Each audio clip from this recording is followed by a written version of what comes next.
Are science and spirituality fundamentally at odds, or could they be two sides of the same coin? This age-old question has intrigued thinkers, scientists, and spiritual leaders for centuries. While science is the systematic study of the natural world through observation, experimentation, and logical reasoning, spirituality involves the search for meaning, purpose, and connection to something greater than ourselves. At first glance, these two domains might seem worlds apart, but their relationship is more complex than it appears. Consider, for instance, medical cases that defy scientific explanation but are resolved through spiritual means. This scenario, more often than not, does make critics think that science and spirituality contradict each other, but a deeper look reveals otherwise. Often what seems impossible to a novice may be easily solvable by an expert, highlighting the idea of feasibility by hierarchy. This principle suggests that the higher the level of knowledge, the simpler a problem becomes, which applies to scientific and spiritual realms. Spirituality being the higher science, and does not necessarily mean they are not from the same source. All this means science is part of a bigger picture called spirituality. Most of us, for instance, found mathematics as a tough course in our various lower grade classes, but of course we are still successful engineers now. An indication that those arithmetic assignments back in the days now become a laughingstock when going back the memory lane sometimes, probably, as we teach our child his homework at home. Critics may still argue that, but of course mathematics is not science. It is true, but mathematics, of course, is natural science and depicts nature even more than other sciences. Mathematics are the way God thinks about numbers. And that makes sense of the laws of math and their properties, because laws of math are conceptual, they exist in a mind, they are universal, meaning they apply everywhere, they're invariant, meaning they don't change with time, and they're exceptionless. It's not like 2 + 2 = 4 most of the time, but every now and then it equals 7. They're exceptionless, right? And if you think about it, all those characteristics make sense in the Christian worldview, where mathematics is a reflection of the way God thinks about numbers. Laws of mathematics would have to be conceptual because God's thoughts are conceptual. That makes sense. Laws of mathematics are universal. They apply everywhere because God is omnipresent. Right? Laws of mathematics are invariant because God doesn't change with time. God's beyond time and made time. Laws of mathematics are exceptionless because God is sovereign. There's no aspect of creation that is out of his control. But if you think about it, none of those properties of laws of mathematics would make sense in a secular or naturalistic worldview. Or how could you even know? I mean, somebody might suppose, well, I think laws of math are universal, but how could you possibly know that? Everybody assumes it. I guarantee you, all astronomers, at least all the ones I've ever met in my career, all believe that mathematics works the same way in the Andromeda Galaxy as it works here on Earth. And you couldn't know anything about Andromeda Galaxy if you didn't assume that. You assume the laws of physics are the same there, you assume the laws of mathematics are the same there. How do they know that? Have they been there? Of course not. It's in the Christian worldview that we would say, hey, God's sovereign over the entire universe. He's omnipresent. Of course they're going to work the same way there as they work here. All mathematicians assume that laws of mathematics are the same tomorrow as they were yesterday. That makes sense in the Christian worldview, and yet it makes no sense in a secular worldview why there should even be laws of mathematics, let alone why they do not change with time. Or how could you possibly know that? How can you know anything about a future you've never experienced from a secular worldview? They'll try and turn it back. Well, how do you know the future? Because I know God, and God is beyond time. And he's told me some things about the future. So you see, all of the characteristics of laws of mathematics make sense in light of the fact that mathematics stems from the mind of God. The naturalist has a dilemma, however, because laws of mathematics are conceptual. They exist in the mind. We know that. Something's a concept that exists in the mind. And so 2 + 2 = 4, that's a concept. And there are other mathematical truths you could think of. They exist in the mind. But they also existed before people. Right? Because again, the planets orbited before people and they obeyed mathematical laws. It's not like the planets were just chaotic before human beings, right? Came around and created math. So that you see, the naturalist has the dilemma, because on the one hand, he knows that mathematics requires a mind, but on the other hand, he knows that mathematics exists before human minds. But the naturalist doesn't have minds before human minds, you see. I mean, animals they can't really do math. So he's got a problem. But the Christian can make sense of this, because we have a mind before human minds, and that is the mind of God.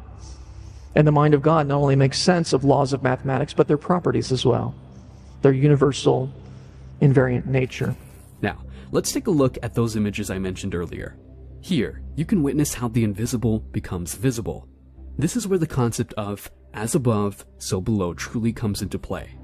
This is the mind of God. So perfect fractals repeat infinitely and are only found in the conceptual world of mathematics. Nonetheless, the physical world contains proximate fractals, things that they go so many steps and then eventually they break down into atoms, and atoms are not fractal. So here's my question then. Why do fractals occur both in math, which exists in the mind, it's conceptual, and in the physical world, which is made up of atoms and does not exist in your mind? Right? I mean, you have this shape, that's a multibrot, that exists only in the conceptual world of mathematics. We can plot it, but you can never touch that thing because it's not physical. It's not made up of atoms. But that one is, and they look remarkably similar. This particular shape here is part of the Mandelbrot set. Looks like a bolt of lightning, but it's not made of atoms. This one is. How is it that conceptual things that exist only in the mind also occur in the physical universe? This particular shape, that might look like a plant. That's actually a mathematical graph called a Barnsley fern. And a Barnsley fern is such that each leaflet is the entire shape. Let me show you. Isn't that interesting? Let's do it again just because it's cool. See, the entire shape, each leaflet is the entire shape. Fascinating. That you can't touch that though. It doesn't exist in the physical world, but that does. It's very similar. This stuff right here, that's a mathematical graph. That doesn't exist in the physical world, but that grows on your windows. This particular mathematical shape, cones on cones, it does not exist in the physical world, whereas this, unfortunately, does. This particular shape, that's part of the Mandelbrot set. It's a double spiral. You can't see that in a telescope because it's not made of atoms. It doesn't exist physically in the universe, but that one you can see it in a small telescope. The Whirlpool Galaxy, not too far off from the Big Dipper. So, how is it that math, which is conceptual, you find these shapes, and then in nature, which is physical, you find the same kinds of shapes? Why is that? Now, one answer to this, and a skeptic might say this, is, well, the physical universe obeys mathematical laws. So it stands to reason if something can occur in math, it can occur in the physical world, because the physical world obeys math. Okay, I'll grant that. But then I'm going to have to ask, why does the physical universe obey mathematical laws? And that is a stumper, if you're not a Christian. If you're not a Christian. In the Christian worldview, I can make sense of why the physical universe obeys math. Because the universe, the physical universe, is upheld by the mind of God, and God thinks mathematically. So it stands to reason the physical universe will obey mathematical laws, because God upholds all things by the word of his power, the Bible says, and in him all things consist or hold together. God thinks mathematically, and therefore the way he upholds the universe will be mathematical. It's inevitable. So, at the end of his presentation, Dr. Jason Lisle discusses a fundamental question. Why does our physical universe follow the rules of mathematics, a concept that exists in the mind? This question challenges the secular worldview, which struggles to explain why mathematics, being abstract and conceptual, applies so perfectly to the physical, tangible world. Dr. Eugene Wigner, a Nobel Prize-winning physicist, delves into this puzzle in his article, The Unreasonable Effectiveness of Mathematics in the Natural Sciences. He finds it perplexing and almost miraculous that our universe conforms so neatly to mathematical laws and that humans have the ability to uncover these laws. From a secular perspective, there's no clear answer as to why the universe adheres to these mathematical rules. In contrast, the Christian worldview offers a different explanation. It suggests that the beauty and complexity inherent in numbers, abstract concepts of quantity, reflect God's thinking. These numbers existed before humans, implying that a conscious mind was present before humanity. This aligns with the Christian belief in an omnipresent, unchanging God, the source of all abstract thought. The physical world, including its approximate fractals and the universe's obedience to mathematical laws, are seen as being controlled by God's mind. This perspective believes that human capacity for science and understanding the intricate patterns of creation comes from God sharing some of His thoughts with us. This divine revelation is most explicitly communicated in God's Word and is also reflected in the moral laws written in human hearts. Throughout history, science and spirituality have often been seen as parallel lines that never meet. The closest many could conceive of these two entities was as complementary forces. Early scientists were often deeply religious, viewing their scientific pursuits as a way to understand divine creation. This raises an intriguing question. Are science and spirituality just related or complementary, or are they essentially the same, with technology being preliminary and spirituality the ultimate essence? As we advance in both scientific knowledge and spiritual understanding, we find numerous examples where previously mystical phenomena are now explainable through science. Practices once attributed to spiritual or magical powers, such as making objects appear or disappear, are now achievable through technological manipulation, like the use of metamaterials.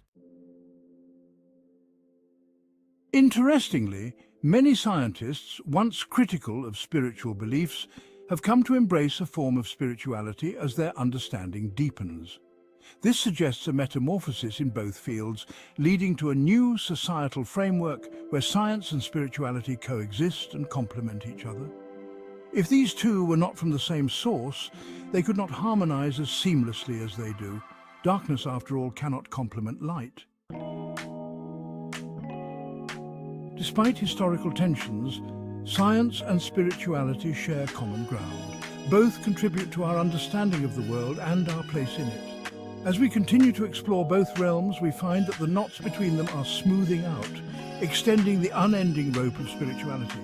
In conclusion, therefore, the relationship between science and spirituality is intricate and evolving, but strictly speaking, one forms the basis on which the other one is being built. As one is being practiced now, the other emerges with advancement in knowledge. As one forms the basis of our civilization now, its great prospect is another. They may approach questions from different angles, but together they enrich our comprehension of the universe and ourselves.